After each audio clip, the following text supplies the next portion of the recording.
Good evening, fellow ruminators. Welcome back to another session, Rumination with Andrew. Thank you for joining as we are about to discuss a very important topical matter. Now, this evening, we are going to talk about the recently convened session in Jamaica with regard to the Haitian plight, the Haitian crisis. Now, there is indeed a crisis in Haiti. And that is a humanitarian crisis and something that all the people around the world, particularly those who live in the Caribbean region and in the United States of America as well, should be concerned about. Because as I have suggested in my previous video, that Haiti is really the Gaza of the Caribbean, and they are living through hell at this moment. And we've got to pray for them, and we've got to follow what is happening to see how we can lend or support to the people, whether directly or in an indirect manner. I noted in the session that Secretary of State Anthony Blinken was present, and many people do not understand that when a Secretary of State visits a country, it means, therefore, that it's serious business. And for him to have attended a meeting in Kingston about the transitional government in Haiti, it means that he is pushing some policy agenda. And that is what we have to understand. Now, I noted that Henry, that's Ariel Henry, the acting prime minister and president of Haiti, was not present. So I assume that he is still in Haiti, because I thought that had he been in Jamaica, that he would have at least attended the session, but he was not in the meeting. Another observation is that I think that at this juncture, the United States seems to be moving on and seems to be spitting out of their mouths Ariel Henry. They seem not to want to use him as the transitional government. If they were interested, I would have thought that Ariel Henry could have at least given a statement. He could have made a statement from Puerto Rico, because we have Justin Trudeau, the Prime Minister of Canada. He wasn't in Kingston, but he was able to make some statements from Canada about Haiti and Haiti's plight and the solutions, and to suggest possible solutions for transitioning Haiti into a country that is governed by rules and governed by the rule of law, that is. Now, I've also noted that there was a lack of solutions and recommendations in terms of how they are going to transition Haiti into a democratic nation. It seemed to me that the leaders only, were able to speak in broad terms and talk about democracy and the rule of law, and talk about the Haitian Revolution and what it meant for the third world countries, and that it was the first free Black republic. We're hearing the same robotic arguments used by them, but it doesn't seem like they have any practical solutions to transition Haiti into a democratic country. Now, Blinken and all of the heads of CARICOM suggested, including the Prime Minister of Jamaica, Andrew Holness, suggested that they are willing to assist Haiti, and Haiti alone can solve its problem. And that is interesting that they're suggesting that they're actually asserting that, they're declaring that Haiti alone can solve its problems. However, they seem not to be allowing Haiti to do so. They are acting on the contrary.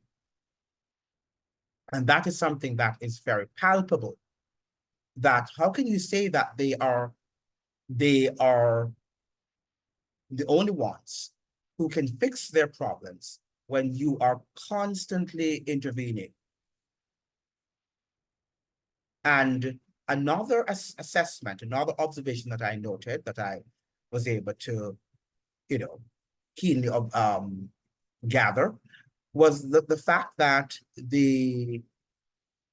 there was no Haitian voice at the table in Kingston.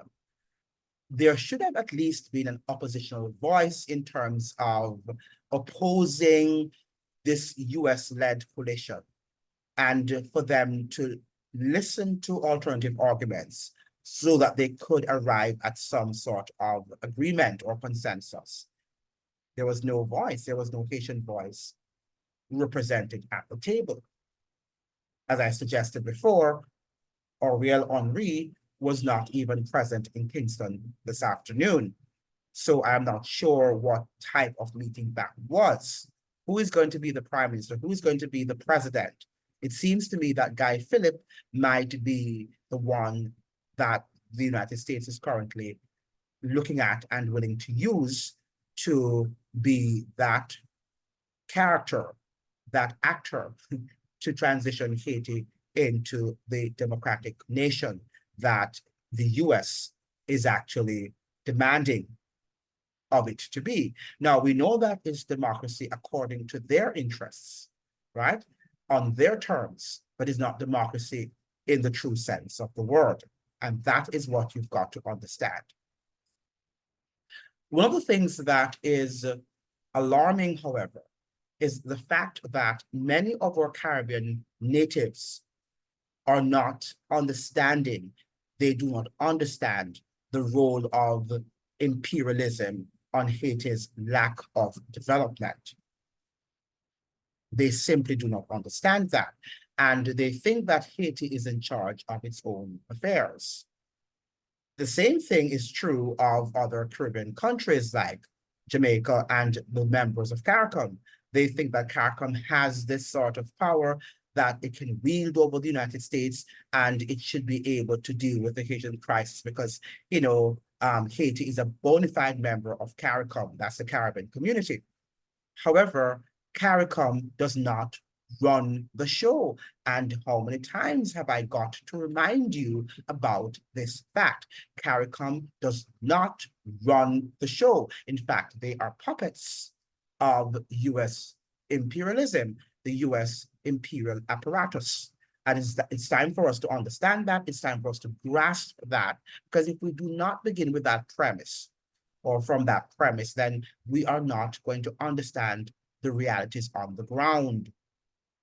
And so often when I speak to people, it's almost like you're speaking to a dead wall. And they think that, yes, Haitians are indeed responsible for what is happening there. And they are going to be able to turn matters around. And why are we even being involved? Why is Jamaica sending its troops to Haiti? Because the US has asked Jamaica to do so. And Jamaica has to do the bidding of the United States of America. Andrew Holness is not the main guy that is in charge and who is running the show. He's just a man that you can see, but there are forces behind which control Andrew Holness and his team. And we've got to understand that. Now, another thing that is important that I have observed, I hope I'm wrong with this observation, is the fact that the Dominican Republic seems to now be washing its hands off Haiti. For years, it has been the country to have carried the burden of Haiti because they sit on the same island. So logically, when things go wrong in Haiti, lots of citizens head to the Dominican Republic, and some of them still do come to the DR. But the DR seems to be tired and is now washing its hands of this problem. And that's the main reason for which they did not want Ariel Henry to land on their territory, because they were thinking that had he landed here, then they would have been trapped with Haiti's problem.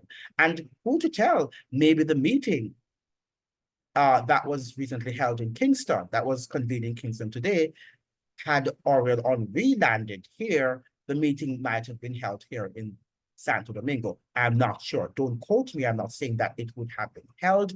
I am suggesting that it possibly might have been, because that was the plan that he would have landed in the Dominican Republic, but at the last minute, the plane made a detour as the Dominican Republic suggested that they did not have the requisite travel plans to land in the Dominican Republic.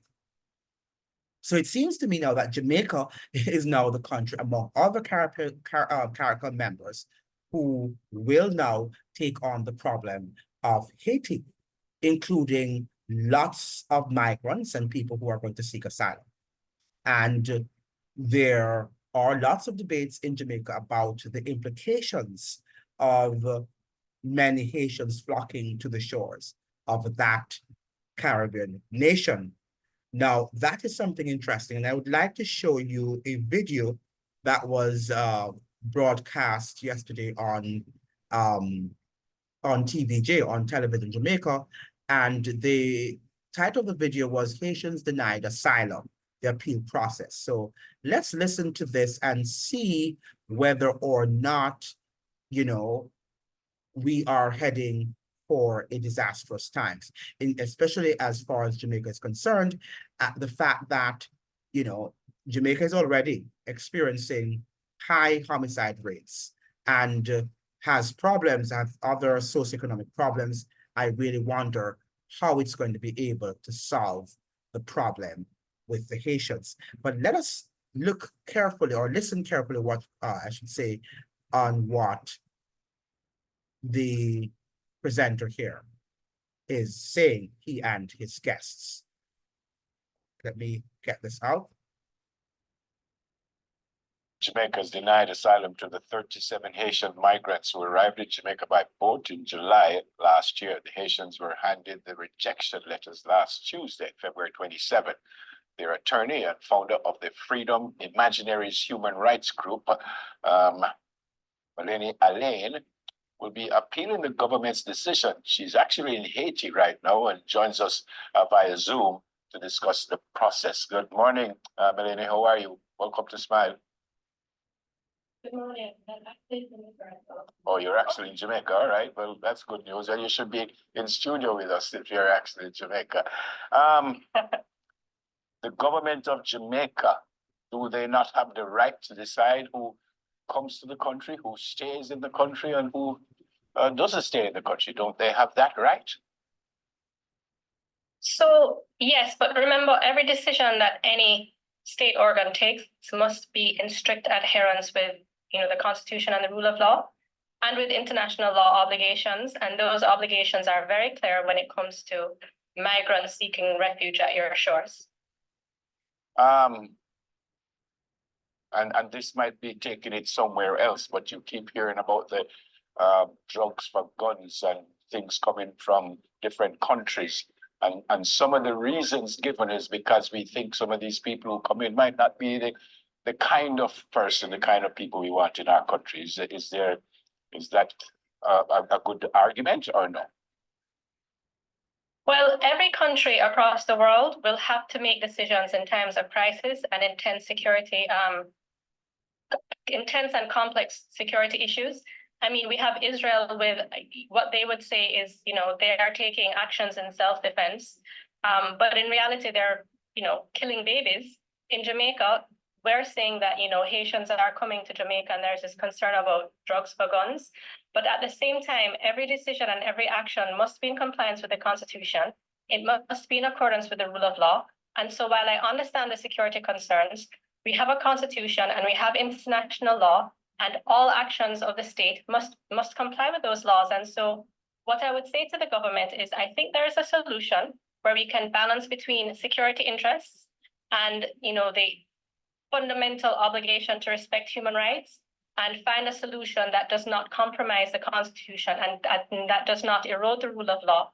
Because once you start eroding the rule of law and the Constitution, you are going down a path, a dangerous model of decision making that will have implications for all Jamaicans. Okay. Yes, so she's suggesting that there is a solution and a balance to respecting the rule of law and also to deal with the whole concern of national security. And oftentimes that is not true, because what is happening in Jamaica is horrendous. Outside of this Haitian problem, Jamaica has a high homicide rate. And talk about the rule of law. If the rule of law was being enforced in Jamaica, we would not have had that high crime and violence and the level of lawlessness that we have in that country. The high level of lawlessness that we have in that country. And she's talking about balancing, having a balance between the rule of law and national security. Now, what is her solution? And if you listen to the video, she has none whatsoever. She has absolutely no solution. And the entire video, if one should listen to it, I listened to it before I came on the program. She cited no article in the law in which suggested, that Jamaicans don't have the right to refuse or to accept these Haitian migrants. She's just talking about the international law and domestic law and constitutional law, and she's citing absolutely no article in those laws. To know what sort of, person is that? And how can we take her seriously when she is not really proposing any cogent arguments and bringing forward possible solutions to deal with this problem? Because already Jamaica has a serious national security problem.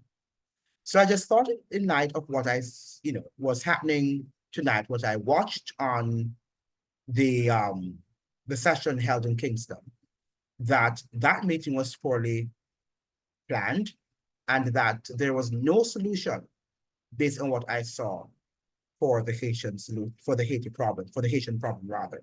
I hope that there will be some sort of possible, meeting in which you'll have oppositional voices being able to express, to articulate their opinions and their points of view, so that we can reach to some amicable agreement. Thank you so much for joining. I look forward to seeing you in another video. Bye-bye.